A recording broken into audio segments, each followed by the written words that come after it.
I never thought I'd be writing a post like this. My world has been shattered, and I'm still trying to make sense of everything that's happened. I'll do my best to give you the full story. I'm Sarah, 28 years old.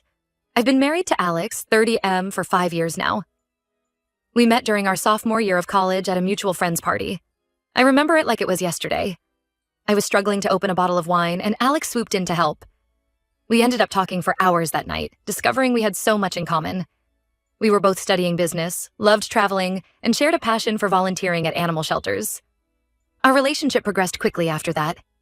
We became inseparable, spending most of our free time together. Alex was everything I'd ever wanted in a partner. Kind, funny, ambitious, and incredibly supportive. He was there for me during one of the toughest periods of my life when my dad passed away unexpectedly during our senior year. My dad and I had always been close. He was the one who taught me to ride a bike, helped me with my math homework, and gave me pep talks before big exams. Losing him so suddenly was devastating. I fell into a deep depression, barely able to get out of bed some days. Alex was my rock during that time. He'd bring me food, help me catch up on schoolwork, and just hold me when I needed to cry. His unwavering support during that dark time cemented my belief that he was the one I wanted to spend my life with. After graduation, we moved in together and started our careers. I landed a job at a marketing firm, while Alex began working for a tech startup. We were both working long hours, trying to establish ourselves professionally, but always made time for each other. We'd have weekly date nights, exploring new restaurants in the city, or having movie marathons at home. 2 years into our relationship, Alex proposed during a surprise weekend getaway. He'd planned a picnic in a beautiful park, and as the sun was setting, he got down on one knee. I was overjoyed and said yes without hesitation. We got married a year later in a small ceremony surrounded by our closest friends and family. One of those friends was Katie, 27F, my best friend since high school. Katie and I met on the first day of freshman year when we were assigned as lab partners in biology class. We bonded over our shared love of science and our mutual dislike of our grumpy teacher. From that day on, we were inseparable. Katie was there for all the big moments in my life. My first breakup, getting into college, meeting Alex, losing my dad. She was my maid of honor at our wedding, giving a touching speech about our friendship and how happy she was that I'd found Alex. I always thought of Katie as the sister I never had. The first few years of marriage were blissful. Alex and I were both advancing in our careers, we bought our first home together, and we traveled whenever we could. We'd take weekend trips to nearby cities, and once a year we'd go on a bigger international vacation. We went to Japan, explored the beaches of Thailand, and hiked through the mountains in Peru. Life felt perfect. About 2 years ago, we decided to start trying for a baby. We both felt ready to become parents and were excited about this new chapter in our lives. Month after month went by with no luck. At first, we weren't too concerned. We knew these things could take time. But as a year passed with no positive pregnancy tests, we started to worry. We decided to see a fertility specialist. After numerous tests and examinations, I was diagnosed with polycystic ovary syndrome, PCOS. The doctor explained that this condition could make conceiving naturally more difficult, but not impossible. She outlined various treatment options, including medication and potential IVF in the future. The diagnosis hit me hard. I'd always assumed having children would be a natural, easy process. Now it felt like my body was failing me. I struggled with feelings of inadequacy and guilt, worried that I was letting Alex down. But Alex was incredibly supportive throughout the whole process. He assured me that we'd figure it out together, whether through fertility treatments or adoption. He'd hold me when I cried after yet another negative pregnancy test, reminding me that we were in this together. Katie was also a huge source of support during this time. She'd come over with ice cream and movies on the tough days, letting me vent my frustrations and fears. She never pushed or asked intrusive questions, just offered a listening ear and a shoulder to cry on when I needed it. As we navigated the fertility treatments, other aspects of our lives continued. I threw myself into work, taking on more responsibilities and eventually earning a promotion to senior marketing manager. Alex's startup was growing rapidly, and he was working longer hours to keep up with the demands. We were both stressed and tired, but I thought we were handling it as a team. Then, a few months ago, I started noticing changes in Alex. He became distant and distracted. He was working later than usual, often not coming home until after I'd gone to bed.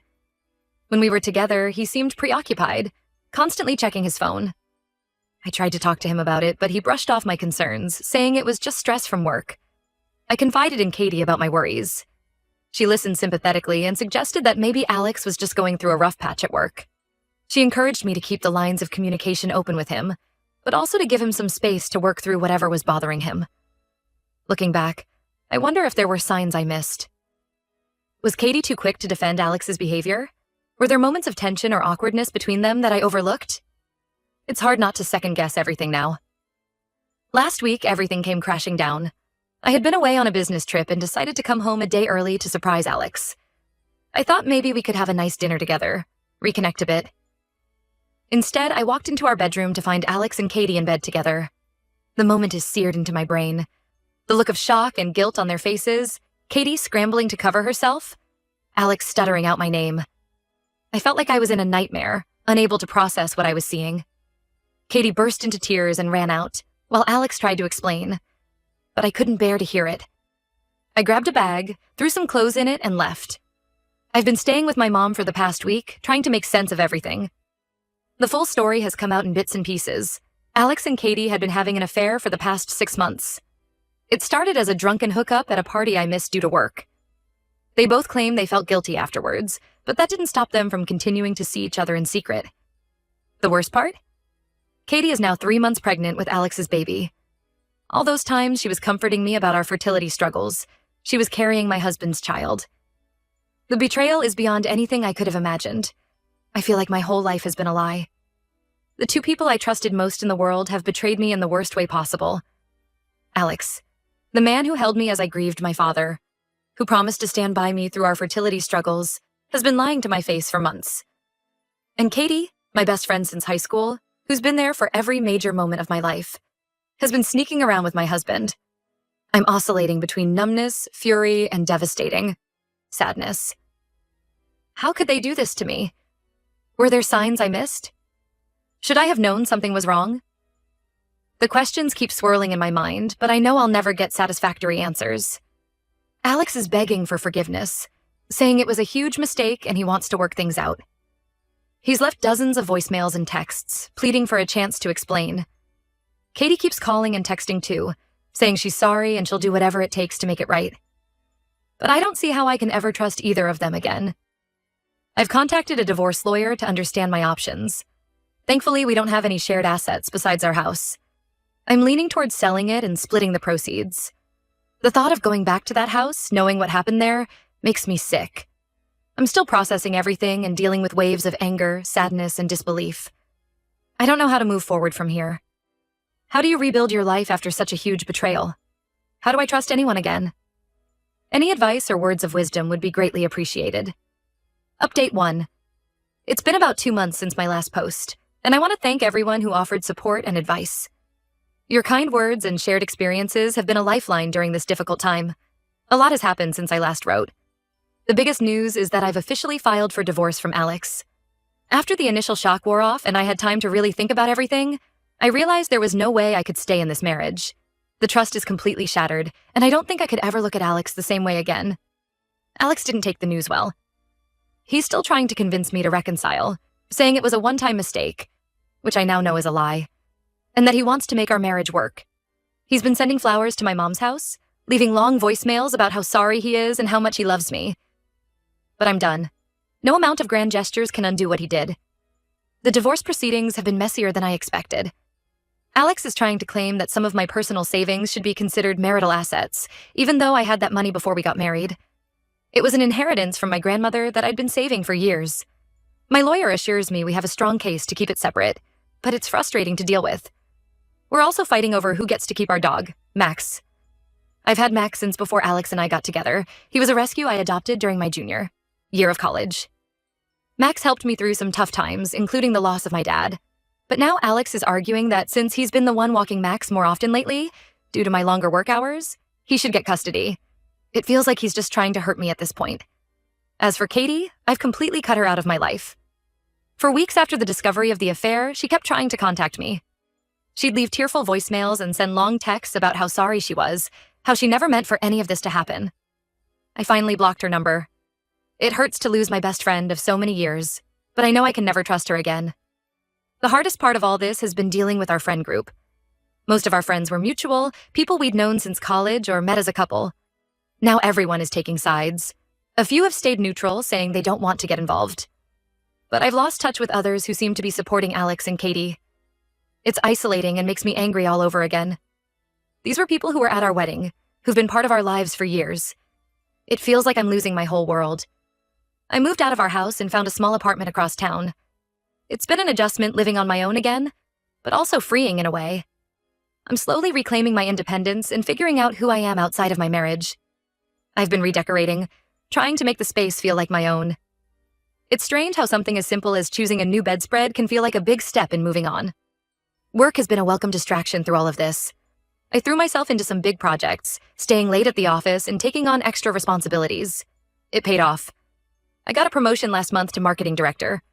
My boss has been understanding about everything and gave me some flexibility with my schedule for lawyer meetings and therapy appointments. Speaking of therapy, I finally started seeing a counselor to work through all of this. It's been helpful to have an objective person to talk to, someone who can help me process my emotions without judgment. She's been working with me on rebuilding my self-esteem and learning to trust again, not just others, but myself and my own judgment. One unexpected development in all of this. I found out I'm pregnant. I'm about 10 weeks along now. The timing lines up that it must have happened right before I discovered the affair. I'm still processing how I feel about it. Part of me is excited. I've wanted a baby for so long, and after all the fertility struggles, it feels like a miracle. But it's also bringing up a lot of complicated emotions.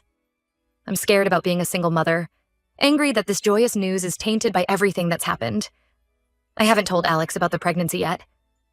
I'm not sure if I want him involved in the baby's life, given everything that's happened. My therapist is helping me work through my options and feelings about this. For now, I'm focusing on taking care of myself and the pregnancy, trying to eat well and stay as stress-free as possible, which is a challenge given the circumstances. Overall, I'm doing better than I was 2 months ago, but it's still a daily struggle. There are still hard days where the anger and sadness feel overwhelming, but I'm starting to see glimmers of hope for the future. I'm rediscovering old hobbies that I'd let fall by the wayside during my marriage. I've started painting again and joined a local book club. I'm reconnecting with family members I'd lost touch with over the years. It's not the life I planned or the future I imagined, but I'm determined to make it a good one. I know I have a long road ahead, especially with the baby on the way, but I'm taking it one day at a time. Update 2. It's been about 6 months since my last update, and once again, a lot has changed. Some for the better, well, life is complicated. The biggest news is that the divorce was finalized last month. It was a long, draining process, but it's finally over. In the end, I kept my savings and got primary custody of Max. Alex tried to drag things out, arguing over every little detail, but eventually agreed to the settlement when his lawyer advised him he didn't have much of a case. It's a relief to have it done, but also surreal. I never imagined I'd be divorced at 29. I'm now 7 months pregnant with a little girl. The pregnancy has been going well, thankfully. No major complications, though the morning sickness in the first trimester was rough. I did end up telling Alex about the pregnancy when I was about 4 months along. I struggled with the decision, but ultimately felt he had a right to know. His reaction was mixed. He was shocked at first, then immediately said he wanted to be involved. But then he started talking about how this could be our chance to reconcile, how having a baby together meant we should try to work things out. I shut that down quickly. Just because we're having a child together doesn't erase what he did. We're now working on a co-parenting agreement through our lawyers. It's not ideal, but I'm trying to keep things civil for our daughter's sake. We've agreed on a visitation schedule for after she's born, and we're discussing things like education and medical decisions. It's strange to be planning these things with someone I can barely stand to be in the same room with. But I'm doing my best to separate my feelings about Alex from what's best for our child. As for Katie, she had her baby, a boy, about 2 months ago. I haven't seen him and don't plan to. A mutual friend let it slip that she and Alex are still together, which stings more than I'd like to admit. The idea of them playing happy family with their son while I prepare to be a single mother to our daughter is hard to swallow. But I'm working on accepting it and moving on. I can't control their actions, only my response to them. On a more positive note, I bought a small house in a new neighborhood across town. It feels good to have a fresh start in a place that's truly mine, with no memories of Alex or our marriage. I've been nesting like crazy, getting the nursery ready for the baby. My mom has been a huge help with everything, coming over to help paint and assemble furniture. Work is going well. I got another promotion and am now leading my own team. It's challenging but rewarding. My coworkers have been incredibly supportive throughout everything. They threw me a sweet baby shower last week, which was a bright spot in all of this. It was nice to feel celebrated and to focus on the excitement of becoming a mom, rather than all the drama with Alex. I'm still in therapy and making progress. The anger comes and goes. Some days I feel like I've moved on, and others I'm furious all over again. But overall, I'm in a much better place emotionally than I was 6 months ago. I've started dating again casually. Nothing serious yet. I'm not ready for that, especially with the baby on the way. But it's nice to put myself out there, to be reminded that there are good men out there, and that what Alex did isn't a reflection on all relationships. My relationship with my mom has grown stronger through all of this. She's been my rock, letting me stay with her in those first awful weeks, listening to me vent, helping me house hunt and now prepare for the baby. We've always been close, but this experience has brought us even closer. She's excited to be a grandmother and has already bought more baby clothes than my daughter could possibly wear in her first year. I've also reconnected with some old friends from high school and college who I'd lost touch with over the years. It's been nice to rebuild those connections, to remember who I was before I was part of Alex and Sarah. One of my college roommates even flew in for a weekend to help me set up the nursery. It's reminded me that I have a support system beyond just Alex and Katie. As my due date approaches, I'm a mix of emotions. I'm excited to meet my daughter, but also terrified of being a single mom. I'm proud of how far I've come, but still angry about the circumstances that led me here. I'm hopeful for the future, but anxious about juggling work, a newborn, and co-parenting with Alex. I've been attending prenatal classes on my own, which has been both empowering and lonely. Seeing all the couples there together is a stark reminder of how different my situation is from what I imagined. But I'm determined to be the best mom I can be, regardless of the circumstances. Alex has been asking to attend doctor's appointments and be there for the birth. I'm still undecided about this. Part of me wants to share these moments with him. After all, he is the father. But another part of me is still so hurt and angry that I don't want him there during such a vulnerable time. My therapist is helping me work through these feelings and make a decision that's best for me and the baby. Looking back, I never could have imagined my life would take this turn. A year ago, I thought I had it all figured out. A loving husband, a best friend I could count on, a plan for our future. Now, everything has changed, but I'm proud of how I've handled it all. I'm stronger than I ever knew I could be. I'm nervous about the future, about raising a child on my own, about eventually trusting someone enough to let them into my life again. But I'm also excited.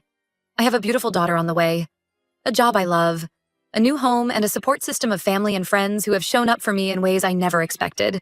It's not the family I pictured, but I know my daughter and I will be okay. We'll build our own little family, filled with love and trust. And maybe someday, when I'm ready, we'll add to it.